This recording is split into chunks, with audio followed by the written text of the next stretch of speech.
Oke, baik. Assalamualaikum warahmatullahi wabarakatuh. Pada video kali ini, saya akan mencoba untuk memperkenalkan tentang scripting dasar, yaitu pertama adalah game start, game loop, dan seterusnya. Oke, kita mulai. Yang pertama ini adalah perkenalannya. Jadi, script digunakan sebagai sebuah engine dari sebuah game object. Kemudian interaksi antar game object menggunakan script ini tinggal dibaca aja. Dibaca semuanya, kemudian nanti kita juga pakai C# untuk pengerjaan kodenya. Nah, oke, kita langsung ke Unity-nya. Jadi kalau diminta sekarang adalah untuk membuat folder. Nah, ini kan untuk sebenarnya untuk manajemennya aja kali ya. Nah, ini dia script, kemudian di dalamnya baru ada scriptnya. Oke, cara untuk mengakses scriptnya adalah saya delete dulu, klik kanan, kemudian create, kemudian ada C#. Nah, ini dia, klik, kemudian kita kasih my script, misalkan namanya seperti itu. Oke, jadi nah untuk manajemennya sih bisa aja di dalam script ini kita bikin folder lagi. Misalkan ini adalah karakter, kemudian kita bikin script yang berhubungan nanti sama environment gitu. Oke, ya jadi se-fleksibel itu. Intinya baiknya ya kalau kita bikin script untuk posisi penamaan kan bagusnya make sense ya. Jadi kalau my script ini sebenarnya nggak ada sense apapun, tapi kalau kita bikinnya pergerakan objek, nah atau weather system, nah itu bisa seperti itu. Intinya kita bikin script yang memang make sense sehingga nanti kita bisa ngepointing atau nge-address-nya itu enak. Dia script berupa karakter, ini script berupa ya environment yang hubungannya dengan environment seperti itu. Oke, nah ini kita coba masuk ke script yang namanya, ini bisa ya terserah mau mono behavior atau apa. Untuk sementara kita mono behavior dulu lah ya.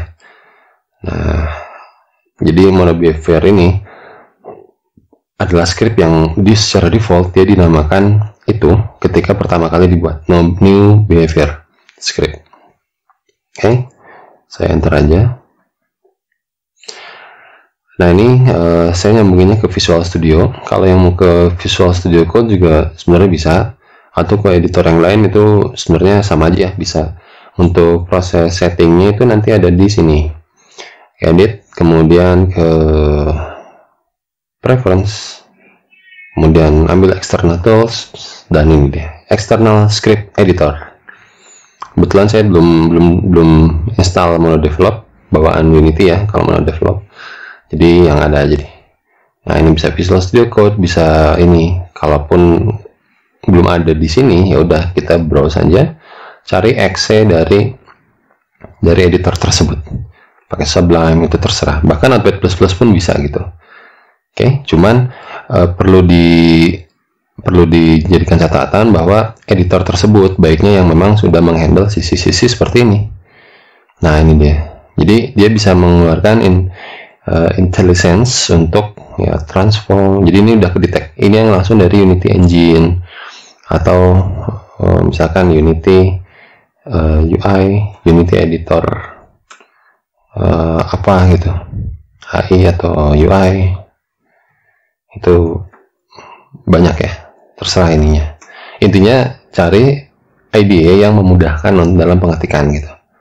Kalau Notepad++ itu menurut Anda secara penggunaan oke gitu ya, itu silakan pakai. Oke. Nah, yang pertama adalah tentang game start dan game loop. Apa sih ini? Seperti yang udah dijelaskan di sini, game start adalah fungsi yang dipanggil hanya sekali saat script tersebut diakses. Maksudnya diakses itu adalah bukan berarti harus pertama kali dijalankan si gamenya, enggak.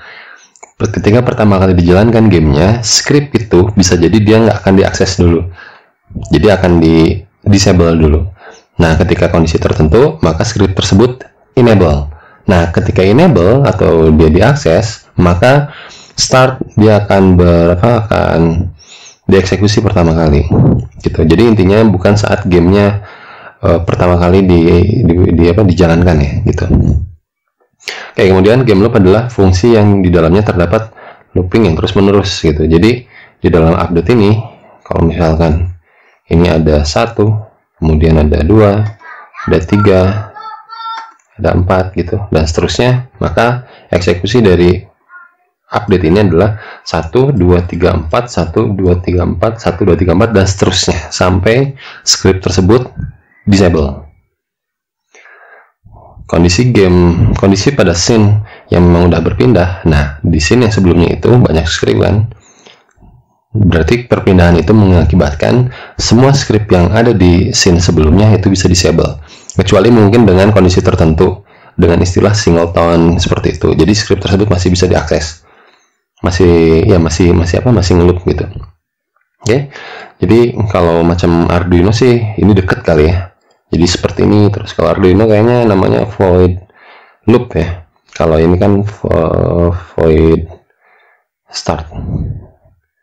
Ya begin ya, atau apa saya lupa Arduino.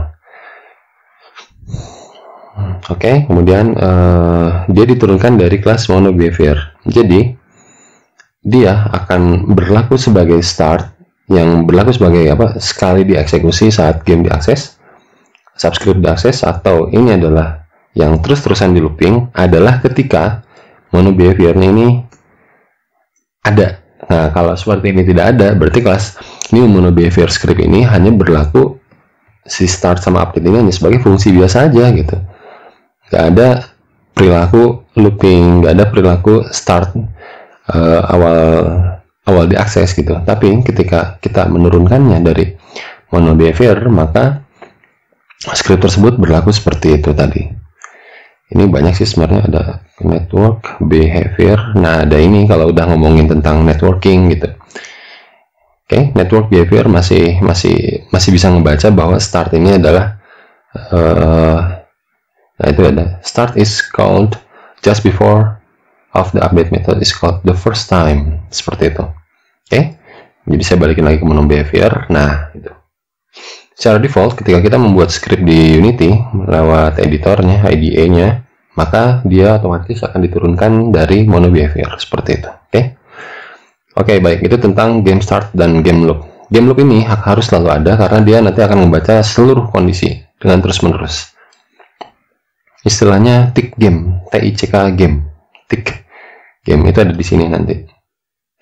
Oke, ini adalah game start, masih game start game loop. Kita akan coba tes ini semua. Ini fungsi start. Jadi kita bikin objek kosong, create empty, drag script tersebut ke inspektor dari game object empty, play. Oke, berarti kita coba bikin ini cara untuk ngedebug di Unity. Kalau ini ngedebug log, sebenarnya masih banyak. Ada warning, ada log warning, ada log error, dan seterusnya. Dia nanti bergantung sama tanda ininya ya. Ini log, ini warning, ini error. Kalau yang biasa sih sebenarnya ya log aja biasa gitu. Ini adalah game start. Gitu. Saya copy. Kemudian kita lihat di sini ya. Ini adalah game loop 1. Ini adalah game loop 2, game loop 3, dan game loop 4. Save. Oke. Nanti biarkan dia ngompil di sisi sebelah kanan bawah. Kalau nggak ada error, dia di konsol itu aman ya. Nah, kalau udah seperti ini, kemudian kita play, dia nggak akan berakibat apa-apa. Kenapa? Karena dia butuh game object yang di-attach oleh script tersebut. Ya, kalau di sini kita coba bikin objek kosong ya, create empty. Create empty. Nah, objek kosong ini terserah mau dikasih nama apa, F2, simple object misalkan. Kemudian si script tersebut itu drag. Nah, bisa gini. Atau Anda bisa tempel di sini, hide component new behavior script. Seperti itu, oke. Nah, kalau udah di apa, kalau udah di attach ya udah, berarti kalau di play dia ngefek di sini. Nah ini dia, saya pause dulu. Bagian atas ini adalah game start, kemudian 1 2 3 4 1 2 3 4 1 2 3 4, dan ini selalu berurutan seperti itu. Artinya proses pemanggilan fungsi tersebut ini udah teratur 1 2 3 4. Memang seperti itu ya kalau eksekusi perintah di dalam sebuah code. Oke, nah kalau ini adalah disable dan enable, ini adalah enable, artinya script tersebut memang kita secara di awal itu diakses. Kalau ini tidak, berarti dia nggak ada efek apa-apa, hanya ketika dia diklik, nah itu dia baru. Makanya tadi sempat saya mention bahwa game start dan game loop itu akan diakses ketika fungsi tersebut diakses. Ini fungsinya belum diakses, tapi ketika ini gamenya udah berjalan, tapi scriptnya masih ditahan, jadi belum difungsikan gitu. Oke, ketika diklik, nah itu dia. Seperti itu, padahal gamenya udah berjalan sebelumnya gitu. Oke. Oke, nextnya adalah rename script. Ya udah. Nah, ini adalah cara merename script. Jadi kalau kita mau membuat new behavior script menjadi testing untuk namanya, maksudnya yang ini. Nah, ini kita ubah jadi testing. Nah, seperti itu. Ini masih akan error. Akan terjadi error.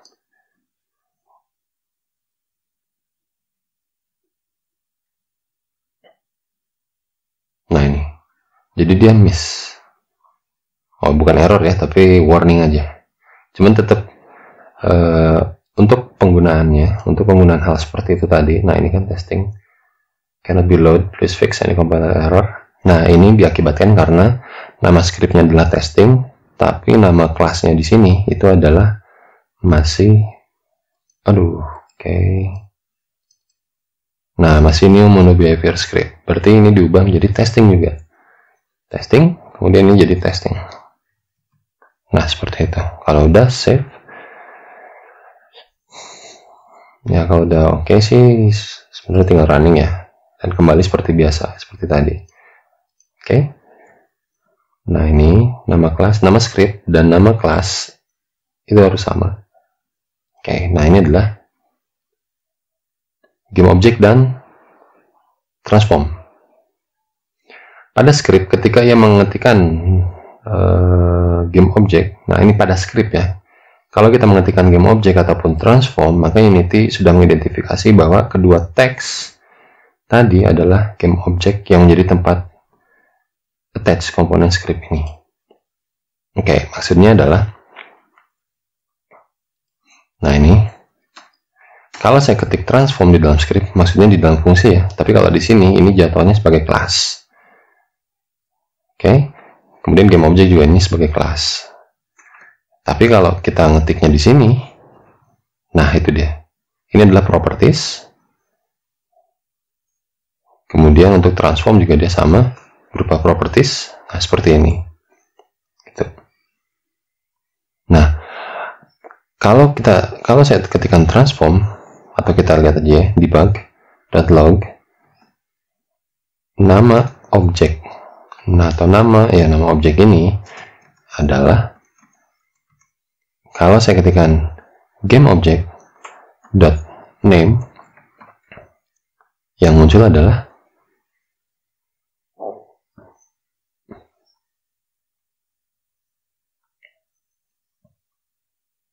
nah ini di atas kita lihat. Nah ini dia, nama game object ini adalah symbol object, yaitu ini. Jadi kesimpulannya adalah kalau kita mengetikkan game object seperti ini, berarti dia mengacu kepada game object di mana script testing ini di attach. Testing itu di attach di dalam, nah ini maksud attach itu ini ya, dijadikan komponen dari game object yang bernama symbol object. Jadi ketika di script testing ini saya mengetiknya game object .name, berarti .name itu mengacu ke dia. Oke, jadi game object di mana script tersebut di attach.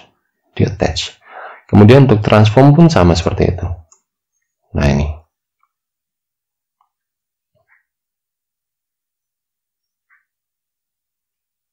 Oke, ini udah save.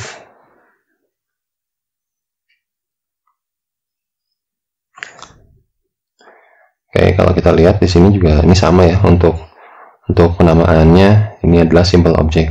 Oke, jadi kesimpulannya game object ataupun transform itu sama-sama dia nge-pointing ke game object tempat si script tersebut di attach gitu. Nah, perbedaannya apa? Perbedaannya ketika kita dalam untuk mengakses fungsi atau ininya. Game object nggak punya position, tapi transform itu punya position. Nah, ini nggak ada position, cuman ketika kita nge-attach dari game object ke position, berarti kita harus menengahi dia dengan yang namanya transform.position seperti ini. Oke. Kemudian kalaupun kita dapatnya kemudian ada yang namanya game object, terus dia set aktif. Nah, ini nanti kita akan belajar tentang gimana caranya mengaktifkan atau mendisablekan dari sebuah game object. Tapi kalau kita ngambilnya dari transform, ini nggak akan dapat set aktif. Gimana caranya dari transform biar dapat set aktif? Berarti dari transform harus ngepoint ke game object, kemudian set aktif. Nah, seperti itu. Jadi tinggal permainan antara game object sama si transform, nge-switching. Oke. Itu untuk slide yang seperti yang ini. Oke, jadi intinya pada script ketika kita mengetikkan ini nggak kapital ya, berarti game object ataupun transform, maka Unity udah mengidentifikasi bahwa kedua teks itu maksudnya yang transform ataupun game object ini ya, itu adalah dia ngepointing ke game object yang menjadi tempat attach komponen script ini. Mungkin terlalu berlibat ya kalimatnya. Ya, intinya mah gitulah. Oke, jadi kalau testing ini di attach ke simple object dan di testing ini kita bikinnya game object.name atau transform.name, maka dia akan ngepointing ke sini gitu. Oke, sip. Oke, nextnya adalah ini dia get component. Ini silakan, ada literaturnya ini. Anda silakan akses untuk mempelajari tentang get component. Dia digunakan oleh script yang ada pada suatu game object untuk mengambil atau memberikan nilai pada script yang lainnya. Kalau seperti ini berarti sebenarnya ada dua script gitu ya. Oke. Nah, game get component ini sebenarnya idenya adalah lempar nilai atau mengambil nilai dari satu script ke script yang lainnya. Misalkan saya punya ada dua simple object 2. Misalkan untuk yang simple object 2 ini adalah testing 2. Nah, ini kemudian ini testing. Ya, seperti ini. Ini saya hapus dulu ya, kalau ini bahasan yang tadi. Nah,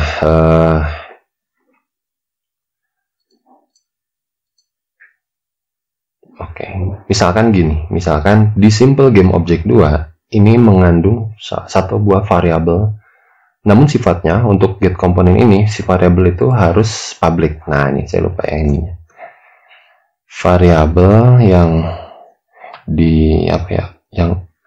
yang akan dilakukan atau dikenakan get component, maka akses modifiernya harus public. Nah, seperti ini. Maksudnya apa? Misalkan tadi di testing 2 saya akan simpan variabel public. Ini adalah misalkan float, ini adalah health sama dengan 20 misalkan, seperti ini. Nah, kemudian di testing saya akan coba mengambil nilai tersebut di sini ya, di start aja kali ya, start aja. Oke, nanti kalimatnya adalah debug nilai health adalah, nah ini Caranya gimana? Berarti di kelas testing saya harus nge-reference si objek testing 2. Caranya banyak. Bisa jadi secara pertama seperti ini. Public game object. Nah, ini. Jadi saya akan bikin sebuah variabel yang nanti isinya adalah game object. Namanya G. Misalkan gitu. Oke. Kalau saya udah bikin variabel yang tipenya public di dalam sebuah script yang di-attach ke game object, maka si variabel tersebut ini bisa muncul di sini. Yang tadi juga ya, si simple object ini 20 muncul. Tapi kalau saya simpannya sebagai private, nah ini, maka dia akan hilang, nggak akan muncul di situ. Nah ini. Oke, tapi untuk masalah OOP, kalau memang misalkan kita butuh si game object ini untuk dipublikkan, namun kita nggak pengen si objek atau si variabel tersebut ditampilkan di inspektor, maka kita pakai kurung siku hide in inspector. Nah, seperti ini. Gitu, oke? Yang asalnya public tadi muncul, sekarang tidak. Nah, ini tidak. Oke, ini untuk keperluan dari sisi object orientednya ya, gitu. Tapi saya nggak akan seperti itu. Saya akan coba standar aja public biasa. Nah, ide dasarnya untuk get komponen ini adalah kalau kita mau mengambil nilai health yang ada di script lain dari suatu game object, maka di script testing ini harus tahu game objeknya siapa. Ingat, game objeknya siapa, gitu ya. Game objeknya adalah simple object 2 kan, karena dia mengandung testing 2. Oke, saya tarik aja ini, kemudian saya drop ke sini. Nah, seperti ini adalah cara yang dilakukan secara manual untuk ngepointing si script testing 2. Kalau udah dapet, ini udah keisi ya, berarti secara manual. Maka di sini saya akan definisikan G itu adalah ini. Kemudian get komponen. Jadi saya akan ngambil komponen yang ada di G, yaitu testing 2. Nah, ini dia. Kurung buka, kurung tutup. Health. Nah, itu dia. Oke, saya save. Kemudian saya coba akses.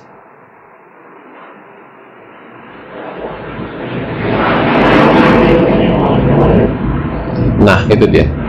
Nilai health adalah 20. Nilai health adalah 20 ini, dia diakses dari script testing.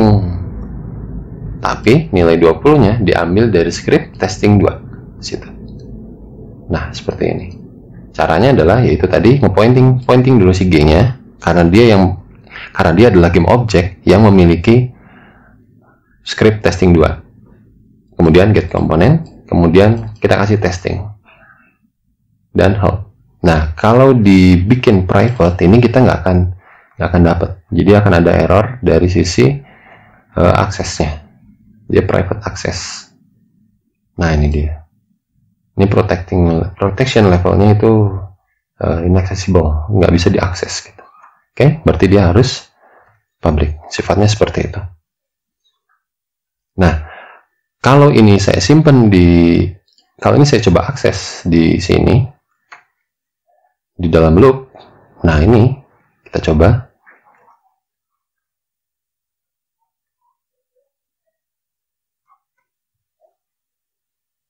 Nah, ini 20. Kalau saya ke objek 2, kemudian saya ubah nilai-nilainya. Ini kalau udah ada tanda yang seperti ini, di Unity, ini tinggal diklik, dan tarik drag seperti itu. Lepas. Atau ke sini, gitu. Oke, nah jadi ketika di loop ini kelihatan banget ya. Kalau di simple object 2 ini nilainya saya ubah, maka nanti di simple object 1 dengan scriptnya yang seperti ini, itu juga dia akan menyesuaikan dengan nilai health yang ada di testing 2 saat itu, karena ini adalah update, bukan yang pertama doang. Kalau tadi di fungsi start itu, ya udah, berarti di aksesnya atau ini ditampilkannya saat dia nilainya ya saat start doang. Oke, seperti itu. Itu cara yang pertama adalah kita ngepointing game objeknya langsung di sini. Oke, Nah, sekarang kita nggak akan nge-pointing game objeknya, atau kita nggak akan mengisikan secara manual. Kita akan private dia, sehingga kita udah nggak punya akses untuk nyimpen simple object 2 ini ke dalam sini gitu. Oke. Yang saya lupa adalah kalau kalian mau mengakses game object seperti itu, berarti variabelnya itu harus bertipe game object, bukan transform. Gitu ya. Oke, sip. Ya, intinya nanti ke game object. Walaupun tadi kita udah lihat kan, dari transform ke game object ternyata bisa, yaitu transform.gameObject gitu. Oke, nah sekarang gimana caranya kalau si G ini udah ditutup di sini. Jadi kita udah nggak bisa drop ke sini. Drop si simple objectnya udah nggak bisa. Ini nggak ada tempatnya gitu. Nah, caranya adalah kita definisikan dulu di start. Ya udah start aja, karena itu hanya sekali panggil saja gitu. Caranya adalah G itu nantinya akan diisi oleh game object, kemudian kita find, kemudian cari nama game objectnya apa. Nama game objectnya adalah simple object 2. Saya klik, saya F2, Ctrl C, Ctrl V, kemudian, nah ini itu secara variabel, ini itu adalah satu buah game object. Oke? Nah, seperti itu. Karena G ini adalah game object, maka dia harus diisikan oleh game object lagi, gitu. Seperti itu ya. Oke. Tapi kalau saya mau mengakses scriptnya, ini bisa private, kemudian testing 2, T2 misalkan.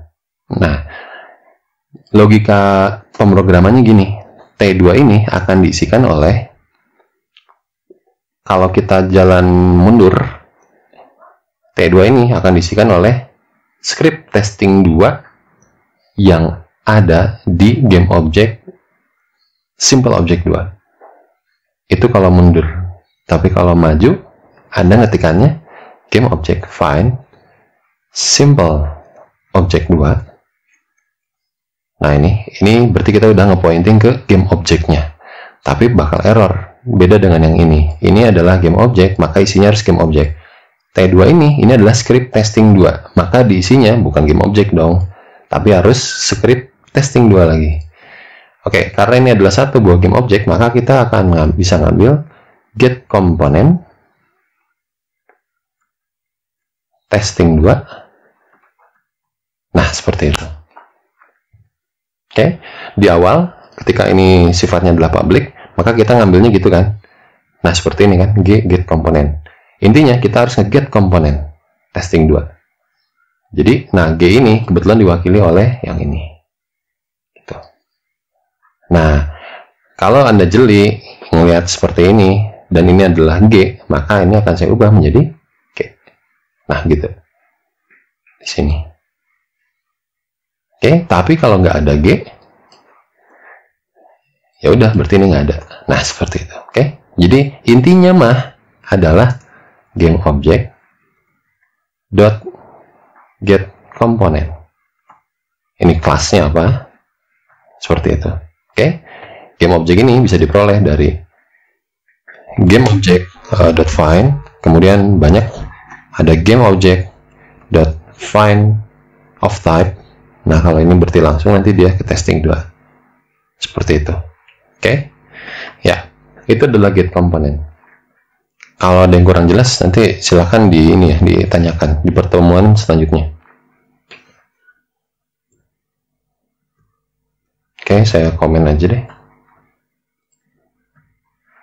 Oke, nextnya adalah translation. Nah, ini translation. Oke, nah kalau ini kita udah masuk ke dalam si objek yang memang benar-benar real.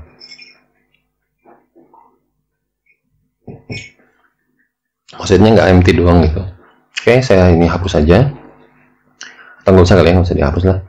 Klik kanan, kemudian create object. Saya bikin pakai cube lah, biar kelihatan. Nah, ini. Nah, sebenarnya untuk kalau kita ngomongin tentang get komponen seperti tadi, ini adalah komponen kan. Testing 2 itu adalah komponen. Script testing ini adalah komponen. Berarti box collider adalah komponen. Mesh render ini adalah komponen juga, sama. Artinya, untuk semua yang ditampilkan di sini, ini kita bisa akses dengan menggunakan get component. Tergantung nanti kondisi gamenya itu seperti apa logiknya. Apakah akan ada perubahan tekstur ketika si player udah kena tembakan gitu ya. Nah, berarti ini ngomonginnya tentang mesh render, tentang materialsnya. Jadi nanti get component mesh render, kemudian ya akses aja siapa, misalkan materials. Nah ke bawah-bawah ini ya dot aja. Oke, kalau pusing sih biasanya googling gitu. Oke, kita balik transform. Nah, digunakan untuk perpindahan posisi objek. Jadi kalau mau kita gerakin ya udah pakai translate. Oke, kita cobakan. Kita bikin scriptnya dia ada di folder karakter. Nah, kemudian ini saya akan bilang manipulasi transform. Nah, seperti itu. Manipulasi transform. Kemudian saya akan simpan dia di cube. Saya ambil dari sini aja deh. Manipulasi transform. Kemudian ini yang akan saya edit. Nah, ini dia. Untuk menggerakkan objek tersebut, ini ada 3 cara. Sebenarnya banyak cara. Yang pertama adalah menggunakan transform translate. Berarti ini tuh pointing ke objeknya. Nah, kalau pergerakan ini nggak mungkin di start, karena start itu hanya sekali panggil doang. Tapi kalau mau bergerak, berarti dia harus disimpannya di update. Transform, translate. Nah, seperti ini. Vector directionnya, vector 3 dot. Nah, ini directionnya. Ada up, kalau up ada down. Ada left, kalau ada left ada right. Ada forward, kalau ada forward ada back. Nah, seperti itu. Apa yang membedakan? Sumbunya. Ini adalah up. Bagian mukanya itu adalah yang sumbu Z. Dan left right-nya itu adalah yang merah. XY. X sama negatif X-nya. Oke. Pertama kita cobain dulu untuk up. Nah, seperti ini. Oke. Kalau kayak gini doang. Ini titik koma. Gerak nggak ya? Jadi harusnya dia gerak ke atas. Ya. Oh, ini ternyata dia masih minta. Berarti ini harus dinonaktifin dulu, sorry. Oke.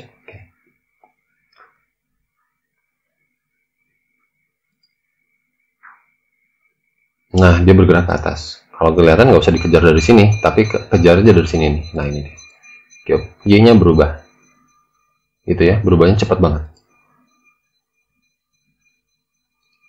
Nah, kalau down berarti ya udah ke bawahnya.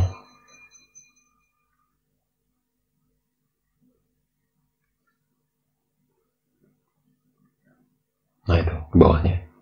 Oke, kalau left right ini berarti sumbu X, position X. Nah, ininya. Nah, itu dia. Left itu berarti X negatif. Oke, kurang lebih seperti itu. Nah, namun kita juga harus membatasi untuk kecepatan pergerakannya. Kalau tadi kita nggak setuju atau nggak kurang pas dengan kecepatan yang seperti itu, maka kita harus mengalihkan dia dengan sebuah konstanta. Anda bisa bikin dia jadi time.delta time. Pembahasan time.delta time akan saya bahas nanti ya. Karena di sini ada delta time, ada fixed delta time, dan seterusnya. Nah, kalau dengan delta time berarti dia bisa kita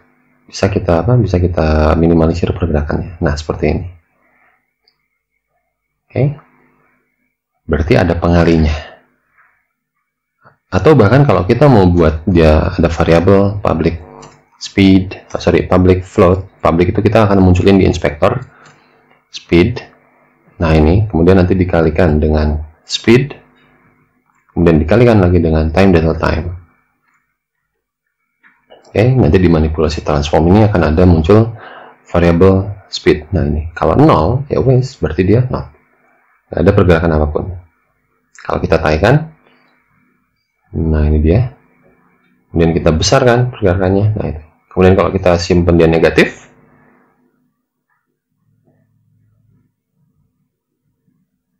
nah ini harusnya dia bergerak ya ke sini.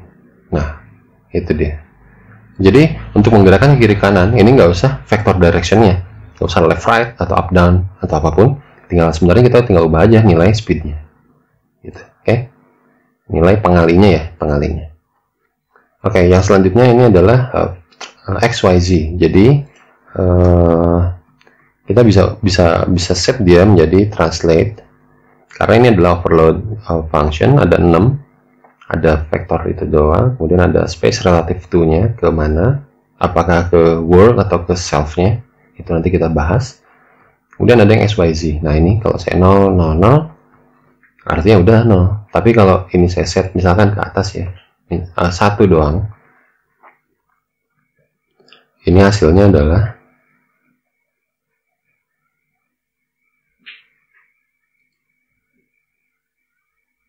nah itu dia 1, berarti harus dikecilin ya, bisa aja dia dikali time dot delta time. Jadi pergerakannya sama seperti yang sebelumnya tadi. Kalau ini pergerakannya pakai XYZ, kalau yang tadi sebelumnya pakai vector 3. Nah ini sama aja ya. Oke, gitu. Oke, ini tinggal diubah aja. Kalau mau dua arah ke atas dan ke kanan, berarti saya pakai time dot delta time di sini. Nanti ini kita lihat bergeraknya ke arah mana. Nah, dia bergerak ke arah XY. Oke. Ya, Anda menambahkan Z-nya juga silahkan dicobain ya. Oke, itu untuk translation. Kita bisa banyak mainin di sini. Pakai if-nya. Jadi ketika sudah mencapai misalkan ini ada kotak. Kotaknya bergeraknya ke arah sini. Tapi ketika dia udah mencapai batas tertentu, di mana ini adalah misalkan X sama dengan ini adalah X2, kemudian ketika udah X2 dia balik lagi ke sini si kotaknya. Nah udah sampai sini kan, dia balik lagi ke situ, kemudian nanti dia batasin lagi dan dia nanti ngeloop lagi gitu untuk ke arah sini lagi. Nah ini misalkan ini ada di X sama dengan min 3 gitu. Oke, nah sebenarnya ini challenge-nya. Kalau kita mau tahu sebuah koordinat dari sebuah objek, itu kita tinggal pakai si transformnya. Misalkan if transform artinya game objek dia yang di attach script ini dot position. Kalau ini berarti vektornya dot x y z. Jadi bisa diambil seperti itu. Misalkan x-nya lebih dari sama dengan 2, maka transformnya akan translate ke vektor 3 left gitu. Kalau enggak, berarti nanti dia ngebatasin lagi kurang dari sama dengan min 3. Nah ini kita bisa mainin di sini gitu ya. Jadi pada dasarnya pergerakannya seperti ini. Kemudian untuk mengakses posisi dari sebuah game object atau apapun itu maksudnya rotasi, scale, dan apapun gitu ya. Ya ini caranya seperti tadi. Transform.position, transform.rotation, transform.scale. Kalau scale nggak ada sih di sini, adanya local scale. Transform.rotation.x, berarti kita ngelihat nilai x dari rotasinya ini. Dan ada scale. Scale itu di sini adalah scale. Oh ya, sorry. Scale. Nah ini adanya local scale kayak gitu. Ada x, y, z. Oke, itu untuk si translation. Kemudian selanjutnya adalah rotation. Nah ini berarti ada pergerakan dari si objek secara rotasi. Oke, nah masih di manipulasi objek, kita bikin transform dot rotate. Nah ini rotate, kemudian kita ambil vektor 3-nya, kan dia bisa gini ya, direction sama speednya apa gitu. Dot, misalkan kita mau bergerak secara sumbu x, ya, left atau right ya. Kemudian nah ini angle-nya adalah misalkan time dot delta time. Kita coba lihat. Jadi yang berubah itu nanti adalah sumbu X-nya. Perputarannya apakah searah jarum jam atau berlawanan jarum jam. Nah ini kayaknya terlalu lambat ya, tapi kalau dilihat-lihat, diperhatikan dia bergerak melalui sumbu X. X-nya X negatif. Nah, kalau ini gini aja. Nah, dia gitu. Sebenarnya tinggal dibesarin aja ya nilainya. Entah dia dikali 10 kayak atau dikali berapa.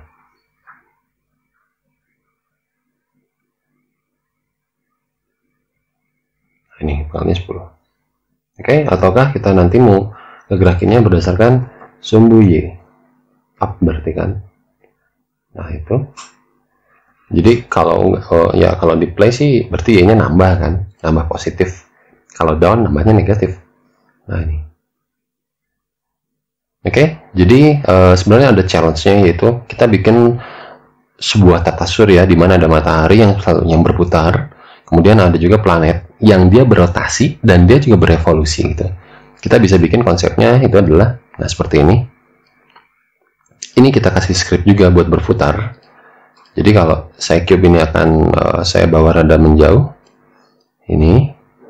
Nah, itu kemudian nanti ada cube lagi. Anggap aja ini adalah planet mana, planet mana, planet mana. Nah, ini. Kalau saya rotasikan game object. Nah, ini kan game objeknya di sini. Jadi kalau saya rotasikan, nah ini. Ini sebenarnya untuk melihat si revolusi dari planet tersebut. Nah, ini. Gitu. Kelihatan ya? Oke. Dan sedangkan untuk masing-masing planet ini, dia juga akan melakukan rotasi di lokalnya, di dianya. Oke. Kalau kalian mau mengimprove dari sisi bagian rotate, translation.rotate, Anda bisa bikin dia menjadi sebuah sistem tata surya seperti itu. Oke, sip. Kalau saya nggak akan ngerjain, saya mah cuman ya nge-trigger doang. Ini bisa ini loh, ini bisa ini. Silahkan cobain. Oke.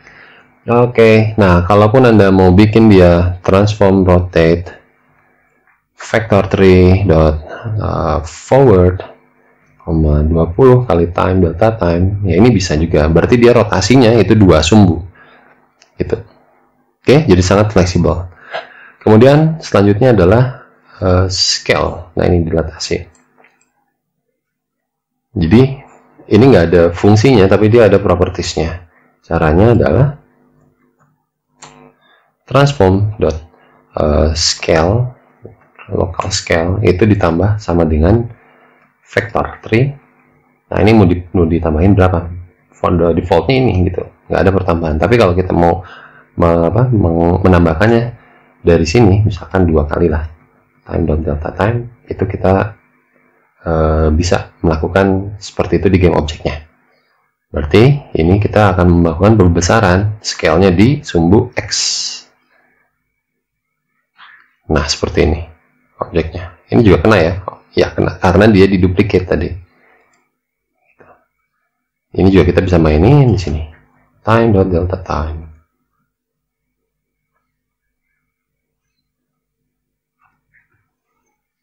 Nah, seperti ini. Jadi dia ke X-nya gede, ke Y-nya juga gede. Oke? Nah, bahasan yang terakhir adalah collision detection. Biasanya dia digunakan untuk identifikasi sebuah tumbukan. Jadi, misalkan ada player terkena peluru. Nah, berarti itu ada objek peluru yang terkena atau yang mengenai player gitu. Oke, misalkan saya ubah kasusnya, ini saya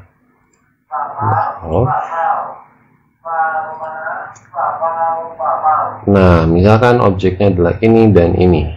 Nah,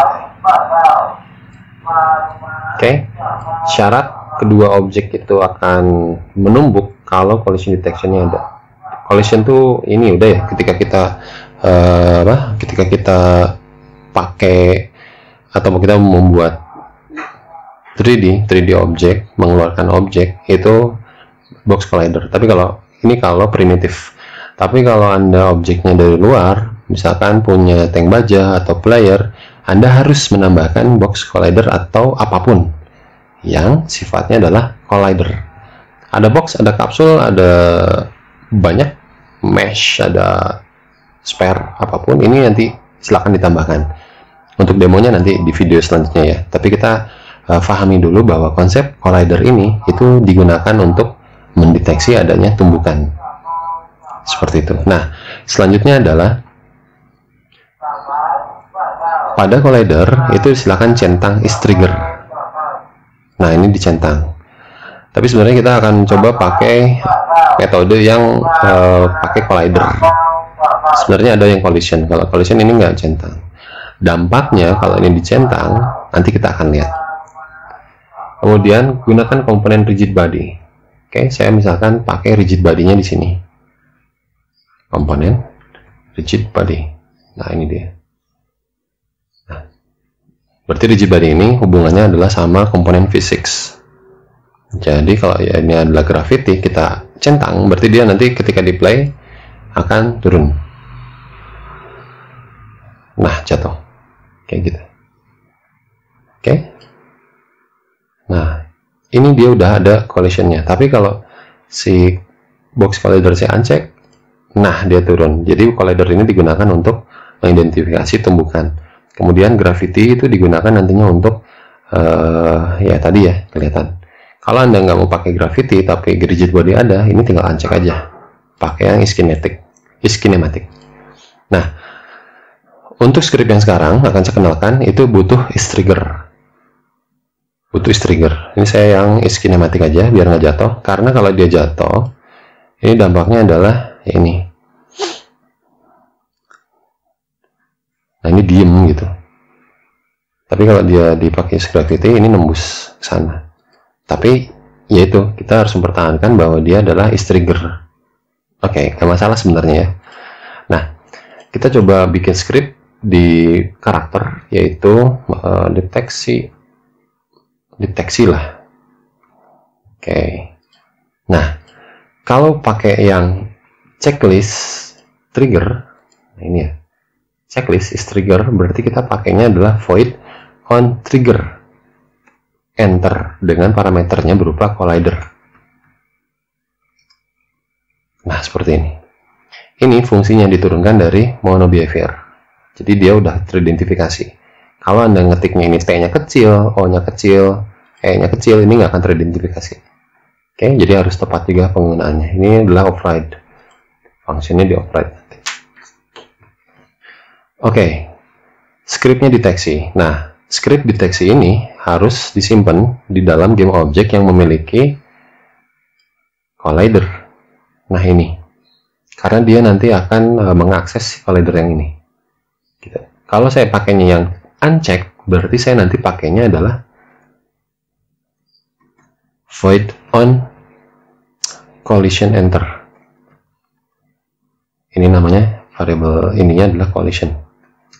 Nah, ini ya tinggal fleksibel aja ya kita gunainnya.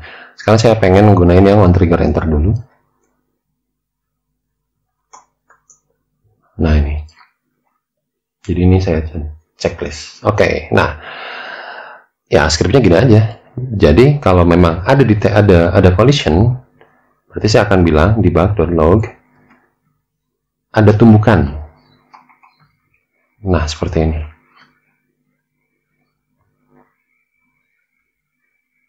Oke, kalau saya klik, nanti tinggal dilihat aja ya di sininya, di konsolnya. Nah, ini belum ini ya.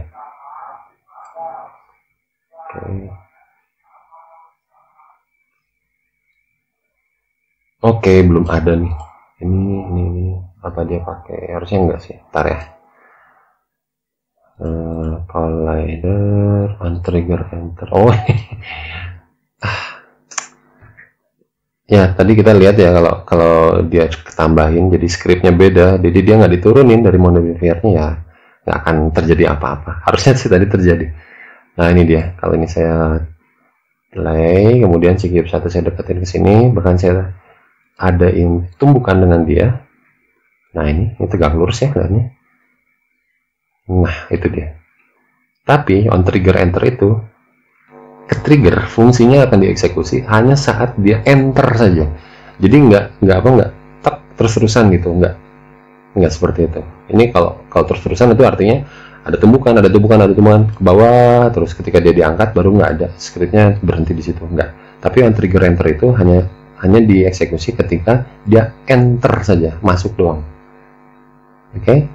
Kalau ada enter berarti ada exit ya. Ya, ada on trigger exit. Ini silahkan di googling aja on trigger enter ya, ini on trigger enter, kemudian ada on trigger exit.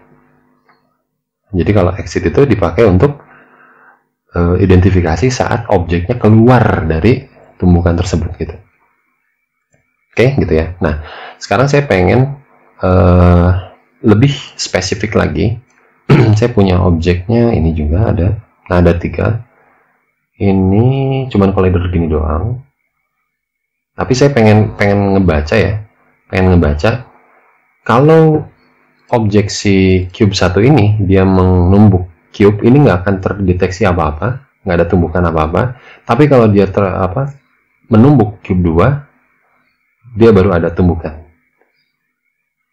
Jadi ini saya lebih spesifik, nggak hanya sekedar kayak gini doang. Nah, caranya adalah, jadi kalimatnya itu gini, kalau C namanya adalah yang bawah siapa ya? Yang bawah cube 2 ya. Oke. Nah ini, maka dia baru ditampilkan deteksi cube 2. Nah ini dia. Oke, kita coba lihat.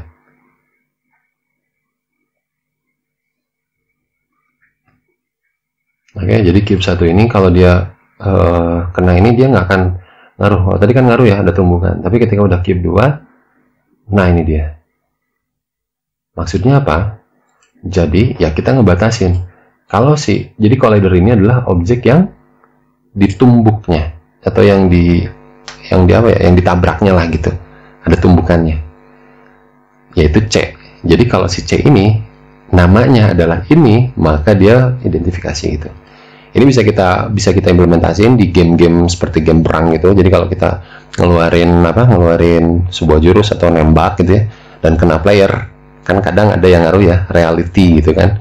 Realitinya kita cek, berarti kalau kita nembak atau kita kena jurus kena dengan kawan kita, dia terpengaruh gitu ya, mengurangi nilai health-nya. Tapi kalau realitinya kita uncheck gitu ya, maka ini yang berlaku gitu. Jadi dia hanya berlaku untuk game objek yang sifatnya ya enemy doang, seperti itu. Nah, satu hal lagi, kalau kita udah ngobrolin objek yang banyak, misalkan enemy, kita nggak akan mungkin kan bikin gini, check name cube berapa gitu. Kalau kita punya banyak jenis enemy, kita nggak mungkin ada seperti ini sebanyak 100 misalkan gitu. Tapi kita gunain hanya adalah tagnya. Nah ini dia, tag kita bikin lagi, misalkan nama tagnya adalah enemy. Nah seperti itu. Kemudian game objek mana aja nih yang mau saya bilang enemy. Misalnya ini saya bikin banyak ya, ini, kemudian ada ini. Nah ini, misalkan yang enemy itu adalah ini, bukan ini enemy, ini arahin aja ya, tag enemy. Kemudian yang ini juga saya mau bikin dia sebagai enemy, yang ini enemy. Nah gitu. Nah si C ini objek yang ditumbuknya apapun namanya C gitu. Tinggal C ini kita kasih tag yaitu enemy. Nah seperti itu tadi. Berarti ini nggak akan saya bikin. Kalau tag, ngomongnya tag ini bisa berarti sangat banyak ya. Pokoknya game objek, semua game objek yang dikasih tagnya enemy, ya itu dia yang kena. Enemy's name. Ini kita coba deteksi objek apa aja yang teridentifikasi itu. C.name. Nah ini.